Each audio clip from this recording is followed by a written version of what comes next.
Aujourd'hui, le bonheur devient rare. On a de l'argent, on a nos supermarchés pleins à craquer, on a théoriquement tout ce qu'il faut pour être heureux. Et le sommes-nous? Moi, j'ai envie d'être heureux sur cette planète. J'ai pas envie d'être un type qui produit des marchandises à vendre pour faire du capital financier. Non, c'est pas.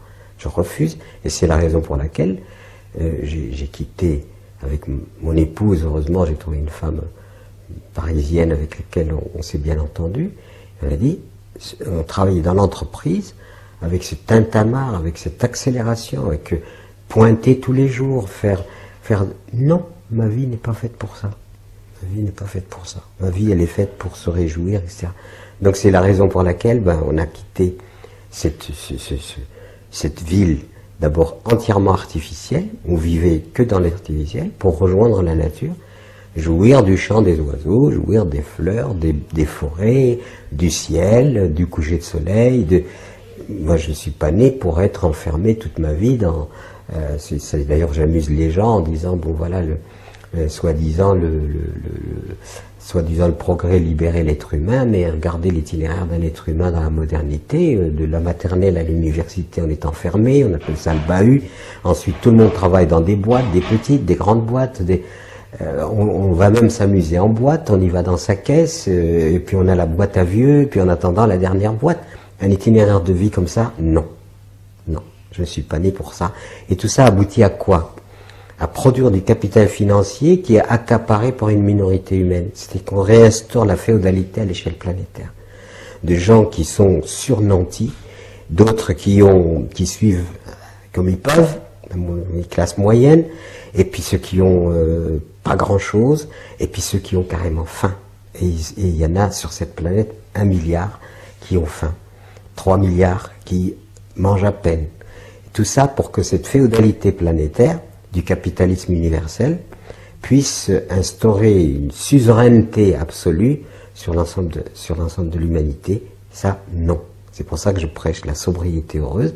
En étant sobre, je réponds bien sûr à mes besoins. Il s'agit de me nourrir, me vêtir, m'abriter dans une maison et me soigner ou être soigné, c'est pas négociable. Ça doit être résolu absolument pour tout le monde. Et ensuite, à moi de voir, et je n'ai pas envie d'avoir tellement de superflu que ce superflu se retourne contre moi, me prend mon temps et ma vie pour finalement me donner des illusions. Donc voilà, c'est un choix de vie. Moi j'ai envie d'écouter les oiseaux, j'ai envie d'admirer les forêts, d'admirer un oiseau dans le ciel, voilà, et je suis né pour ça, je suis pas né pour être un producteur-consommateur jusqu'à la fin de mes jours.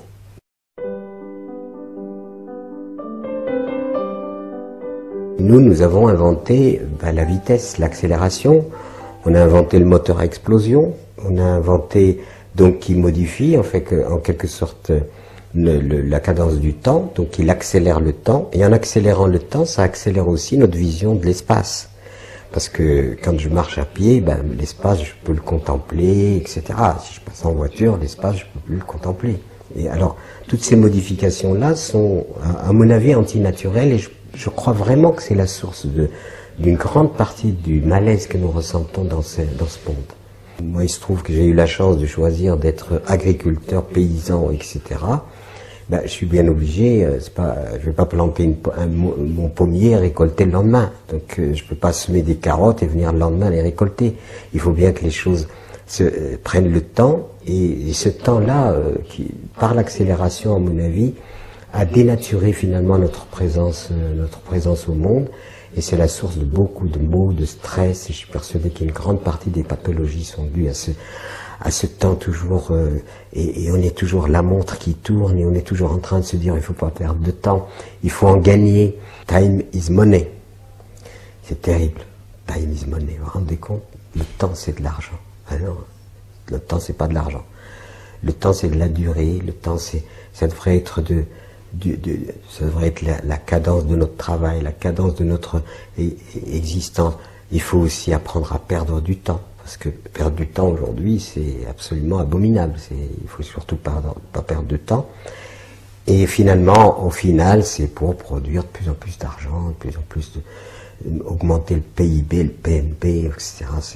C'est vraiment d'une stupidité incroyable.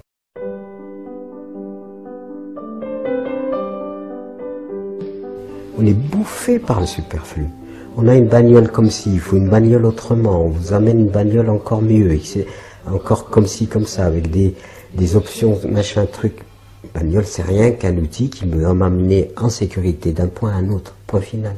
La publicité joue sur le fantasme. C'est-à-dire qu'une voiture, c'est un outil de déplacement, mais qui est enrobé de fantasmes. Où on met dans la tête de la personne quelque chose comme si, il choisissait une femme ou je ne sais pas quoi, il faut que ça soit ci, il faut que ça soit ça, et c'est ça qui nous coûte cher. Autrement, l'outil en soi, il est simple.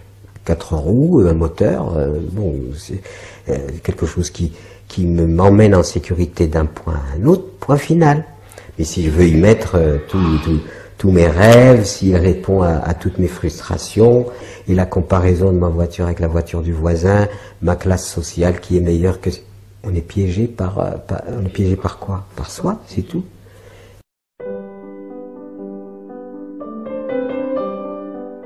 Nous sommes sur une planète limitée, et que cette planète limitée, elle ne peut pas nous offrir tout ce que nous voulons. Elle est limitée. Et en plus, avec l'arrivée maintenant des pays émergents, etc., si tout le monde se met à fonctionner sur le même système du toujours plus, logiquement, enfin d'une façon très rationnelle, ça n'est pas possible. Donc il faut repenser, disons, notre rapport aux ressources de la planète, à la nature elle-même, sur la limitation, sur l'autolimitation. L'éducation de l'enfant, on n'éduque pas les enfants justement ni à la modération, ni à avoir autre chose. Au contraire, l'enfant est devenu un des sujets de profit exorbitant avec la pacotille.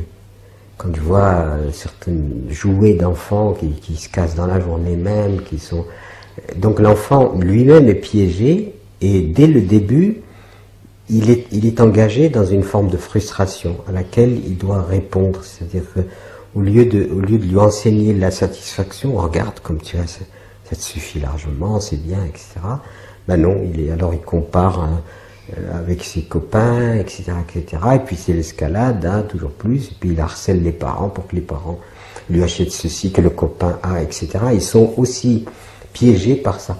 Donc ça veut dire qu'il y a un changement de vision et de paradigme de la société tout entière qui devrait, à mon avis, aller vers cette sobriété heureuse, c'est-à-dire, ou dire, parce que très souvent, acheter, c'est souvent combler des frustrations, combler du vide. Quelqu'un qui est bien en lui-même, qui a ce qu'il lui faut intérieurement, n'a pas besoin de combler du vide. Et nous sommes dans une société, évidemment, dans laquelle nous ne sommes pas satisfaits. Et cette insatisfaction nous amène à combler du vide. Et le vide, c'est le tonneau des Danaïdes, c'est-à-dire que on ne peut jamais le remplir.